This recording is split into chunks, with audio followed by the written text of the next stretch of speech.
was losing touch. And yeah, I guess the only thing to do is to sell my soul and watch it go like. Hello, my name's Martin and I work for Team Charlie inside of the Richter group, and today we're just going to run through one of the new projects that is available inside Charlie. This one is for the Office Pad Foundations, so just run through it quickly, show you some of the good new features, and we'll go from there. As many of you will have seen already, this is the starting screen where you log in as yourself, so just as a test user I'm going to run through this. So on the first one, you're presented with a screen and it just shows the current projects. And the new one that we've got is the Office Pad Foundations, and it's just the first one on the left. Usual introduction screen. The first one that you're actually presented with properly is the G91 inputs. So at the bottom, as you can see there, I've got highlighted that I actually need to do a few inputs. Can't have these fields blank because they're used elsewhere. So this is the project number and the project title. If you happen to put in some information that doesn't work in that way, such as like a backslash or a forward slash, it actually tells you and it won't let you move on. So just going to remove those, fill in the rest, and we're good to go now. The next screen, client information, as you've probably seen before, just the client name. Maybe they've got a task number that they have assigned to it, and we can upload one of their logos as well, just have on the drawing, make it look a bit more professional.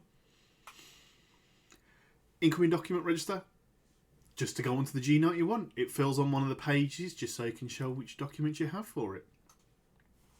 Now, one of the big features is the drawing DRA table that we've got going on. And what this is a custom table. You can have up to 10 DRAs now, and they're all customizable. You can have as many or as few within that range as you like. And that includes their position on the drawing sheet as well. So as you can see on the left hand side, we choose whether we want the line to be there or not. After that, we choose the ID. This is what is going to be underneath the warning sign on the drawing. We've then got the hazard and the control measure for it, which will go into a table on the drawing for the client and the users to see, along with its position. There's 3 positions on there. So this is either the plan view, the section view, or the borehole view on there. And you can just choose between the 3, and it will put the warning sign and the ID of that in the right location. And that's it. It's really, really simple to use. So it's a nice feature. Next, we have one that is in a few projects already, and that is being able to choose up to 4 layers when we're doing our soils. We can turn on or off other layers just as we please. We've also got the ability to choose whether we want pre-made layers or custom layers. Pre-made, it fills out all the information for you. But if you do custom, you get to put in your own soil names, which will obviously be that name on the drawing. And as part of the calculation phase, you get to put in all of the other parameters for that soil as well, for that layer.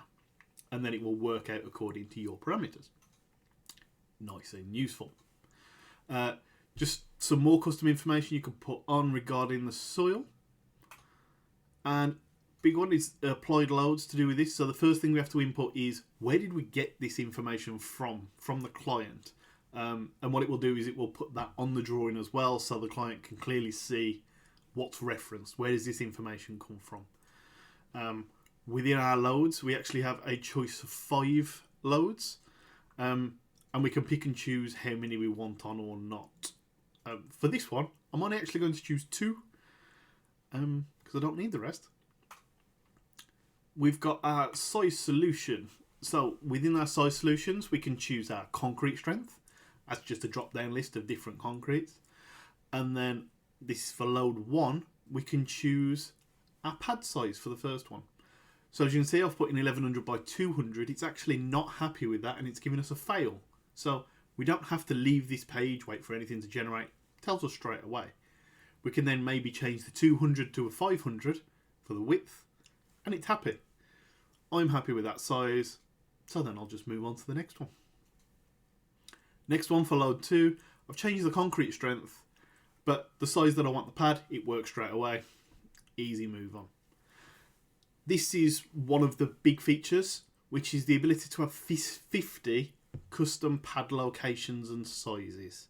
So using the pad sizes that we configured just, we only used 2 because that's all I chose for loads. If I had 5, on the right hand side, that pad drop down list, it would just have 1 of 5. So it'd be really easy for me to choose what pad type it is for which pad location. And all we're asking is you do a tick box, you say what coordinate it is, and then what pad it is. So as you can see for this one, all I've chose is 8 pads. And if you look carefully on the right hand side, you can see I've got load 2s and load 1s just selected for there. If I'd filled in all 10, it would then give me the ability to do the next 10 if I wanted to choose more. Let's say you can choose up to 50. It's dead easy to fill in that information. One of my favourite features. Next, what it will do is it will actually plot all of those pads that you've put on. And what we're doing now is actually selecting where the office would sit. Which pads is going to be the perimeter of the office. So the caveat for this is it has to be done in a clockwise fashion from the bottom left-hand corner, from 0, 0. Okay? There is a GIF in the bottom left-hand corner of this screen that plays and it will show you which order it tends to go in. And then you select the outside. It doesn't really matter what type of shape it is. As you can see, the bottom left, that works with an L shape, and it works with all other shapes as well. And yeah, you can choose up to 50 of these. And as easy as that, it's now complete. Hit finish. All that information gets chucked into Charlie. Charlie works away in the background, diligently as it is, and it will work out what needs to be done. And then it will generate some documents for you. As you can see, it generates 5 documents on the left. I've only displayed 4 because the DWG is exactly the same as the PDF that's generated. The drawing that is generated looks a little bit like this. The 2 tables that I've highlighted, the one on the right being the DRA table, and the one dead centre being the pad table. So the DRA's got all of our custom ones that we added in, and the pad one has everything from the load that was in there, the pad sizes, to the concrete that was used as well. And you can see the DRAs have been put next to the drawing. So we've got our plan view at the top right, which has got all of our dimensions automatically put on. It's got our DRAs just to the right of it. Same with the borehole to the left. And for this one, we had nothing on the section view. So it's just empty. Looking at our next one, we have our calculation page, which is standard. They're all filled in. As you can see, it's put in our job numbers and everything automatically at the top. And the final one we got is our certification, in which now we also package up the Excel to go with you in case you need to do any amendments. Maybe it's part of a bigger project and you just want to take things from it, or just to make little changes. It saves running through everything again, or maybe getting in touch with us to make the change, to send it back to you again. It just stops that loop. And you can do what you want with it then. These take a couple of minutes to generate, but why hang around when in a few minutes you can get an email which has everything in? And the only reason I say wait for the email instead is if more than one person's doing it at once, you've got to wait for that other person that's in the queue before you. You might as well crack on with something else while this is generating. Just makes sense.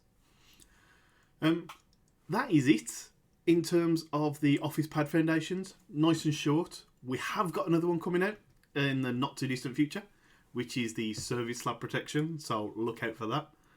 And thank you for joining me.